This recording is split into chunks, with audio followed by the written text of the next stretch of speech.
Look at it. A single pixel, adrift in a sunbeam, a mote of dust, suspended in the vast, cosmic dark. Every king and every peasant, every creator and destroyer of civilization, every mother and father, every saint and sinner in the history of our species lived there, on a speck of dust. Everything you love, everyone you know, everything you have ever heard of, every human being who ever was, lived out their lives on that dot. The aggregate of our joy and suffering, thousands of confident religions, ideologies, and economic doctrines, every hunter and forager, every hero and coward, all of it, contained on a mote of dust, suspended in a sunbeam. This image wasn't meant to inspire. It was meant to be a final, cold, objective look back from the edge of everything we know. It is a portrait of our profound, almost laughable insignificance. The man who fought tooth and nail to have this picture taken, who stared into that billion-mile abyss and saw, that later became one of the most hopeful and inspiring figures of the 20th century. Which brings us to the question that haunts me. How do you look upon the evidence of your own cosmic irrelevance and not fall into absolute despair? The man was Carl Sagan.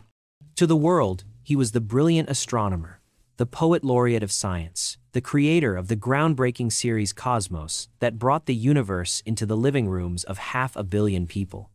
He was a Pulitzer Prize winner, a NASA advisor, a man whose success was measured not in dollars, but in the expansion of human consciousness.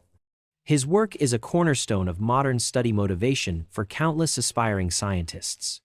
He achieved a level of influence and clarity that most of us can only dream of. We look at a man like that and we think we know the story. We assume the path was linear. A brilliant mind, a passion for the stars, a relentless work ethic, a little bit of luck. The classic hero's journey. Personal development 101. But that's a lie. A comfortable, boring lie. Because the truth is far more chaotic. The real story isn't about how he rose to the top. It's about how he stared into the deepest, coldest abyss imaginable, the abyss of human meaninglessness, and found a reason to build, to love, to teach. So, the Kohoi learn for us today isn't, how did Carl Sagan become successful? It's, how did he engineer hope from the raw material of cosmic indifference? The answer has nothing to do with ambition or talent. It has everything to do with a confrontation. A war he fought not in a lab, but within himself. We're not going to start with his childhood wonder. We're not talking about his first telescope. We're going straight to the heart of the storm. The late 1970 seconds and early 1980 seconds. The Cold War. On the surface, Sagan was at his peak. Cosmos was a global phenomenon. But beneath the surface, he was living in a state of quiet, intellectual terror. He understood, better than almost anyone, the fragility of our existence. He knew the math. He knew the physics of a nuclear winter. He saw our pale blue dot, not just as a beautiful home, but as a ticking time bomb, rigged by our own tribal instincts. His days were spent talking about supernovas and the beauty of evolution. His nights were haunted by the very real possibility that our entire, magnificent story could be erased in a flash of ignorant fire. The weight of that knowledge, the burden of that clarity, was immense. He was a man trying to teach a kindergarten class about art history while the school was on fire. And in this moment of crisis, he made a decision that many saw as a mistake. He poured his energy into political activism, into the anti-nuclear movement. And he faced a brutal backlash. Not just from politicians, but from his own scientific community. Some accused him of being an alarmist, of abandoning pure science for messy politics. He was ostracized by colleagues, who believed a scientist's place was in the ivory tower, not on the picket line. Imagine the isolation. To see the fire, to scream, and to have the other firefighters tell you to get back to your post and ignore the smoke. But here's the crucial part. The real battle wasn't with the politicians or the skeptical colleagues. In this crucible of despair, Sagan identified his true, K. Thu. It wasn't a person or a country. He called it the tyranny of the small picture. This was the enemy. This invisible force that makes us believe our little arguments are the most important thing in the world. The force that makes a borderline on a map more real than the shared atmosphere above it. The force that fuels our delusions of grandeur, our belief that our tribe, our religion, our way of life is the center of the universe. This tyranny of the small picture was the software running our self-destruction. He saw it not as a political problem, but as a crisis of perspective, a failure of mindset. He realized he wasn't just fighting nuclear weapons. He was fighting a fundamental flaw in human consciousness. And for a time, it seemed like the enemy was winning. So what do you do when you face an enemy that lives inside everyone, including yourself?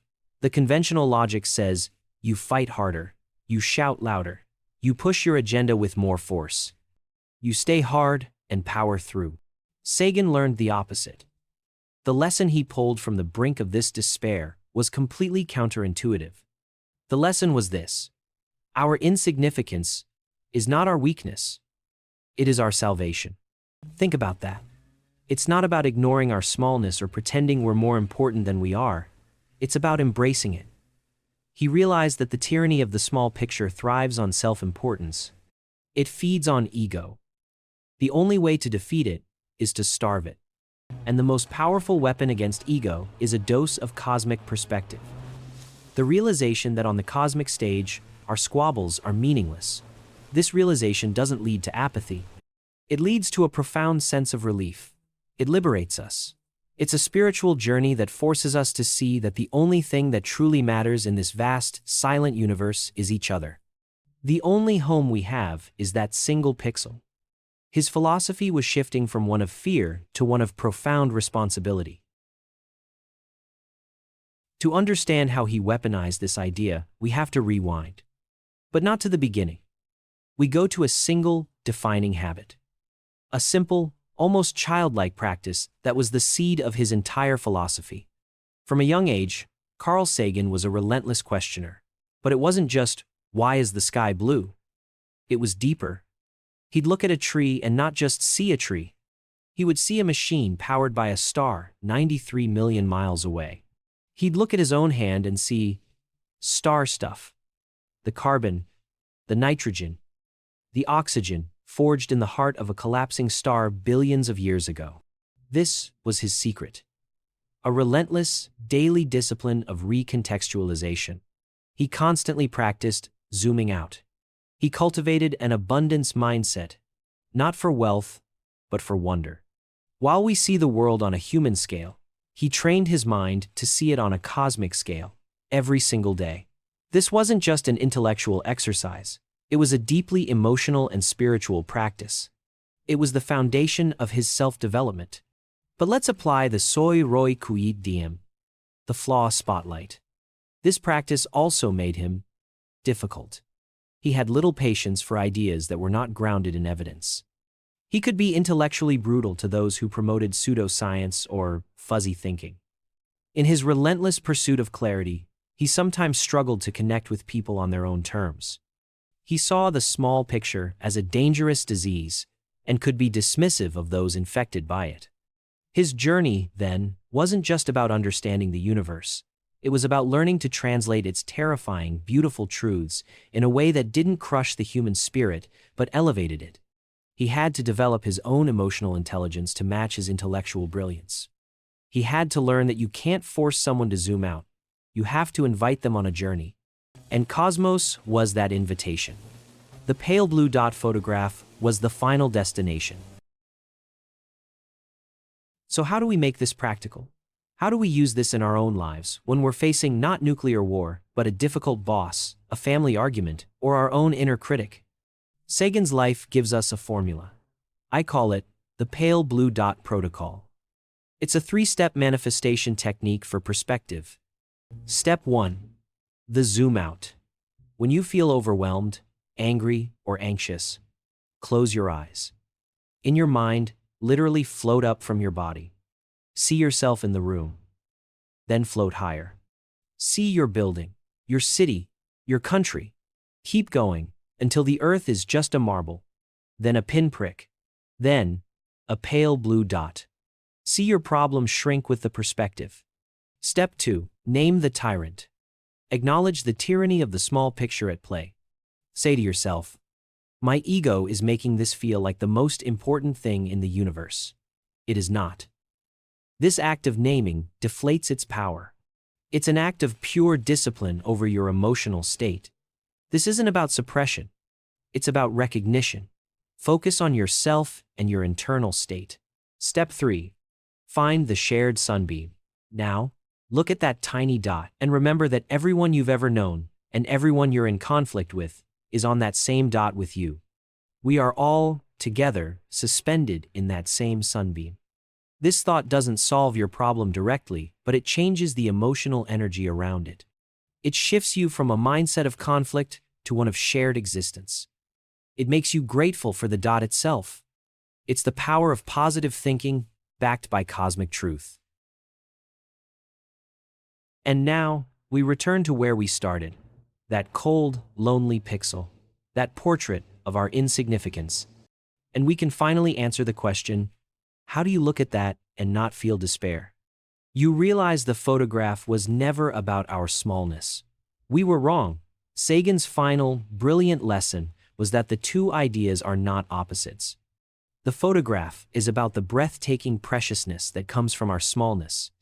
Because we are so small, and the universe is so vast and empty, this little dot is the only thing we have. It's the only stage for our lives. The message isn't, you don't matter. The message is, this is all that matters. Our responsibility to this dot, and to each other on it, is absolute. Our purpose is not given to us from on high. It is a purpose driven by the sheer, improbable fact that we are here, together, on this fragile world. It makes a mockery of our petty divisions. That single pixel is the most motivational image ever taken. It's a call to action. It's a demand for kindness. It's a scientifically backed argument for empathy. It is the ultimate tool for anyone on a healing journey from their own ego. True strength is not pretending you're a giant in a small world. True strength is accepting you're a tiny part of a vast universe, and then choosing to be kind, to be curious, to protect your home, to love the other tiny specks of dust around you with a fierce and desperate love. That is the ultimate act of defiance. That is how you stay hard in the face of the void. You don't fight the darkness. You cherish the light, no matter how small. You find peace not in grand purpose, but in the quiet, daily discipline of being a decent, grateful inhabitant of a pale blue dot. What does that single pixel mean to you? What is the tyranny of the small picture in your own life? Share your story in the comments below. Your perspective is part of this collective journey. If this resonated with you, subscribe for more stories that challenge the way we see success and ourselves. Until next time, be kind to one another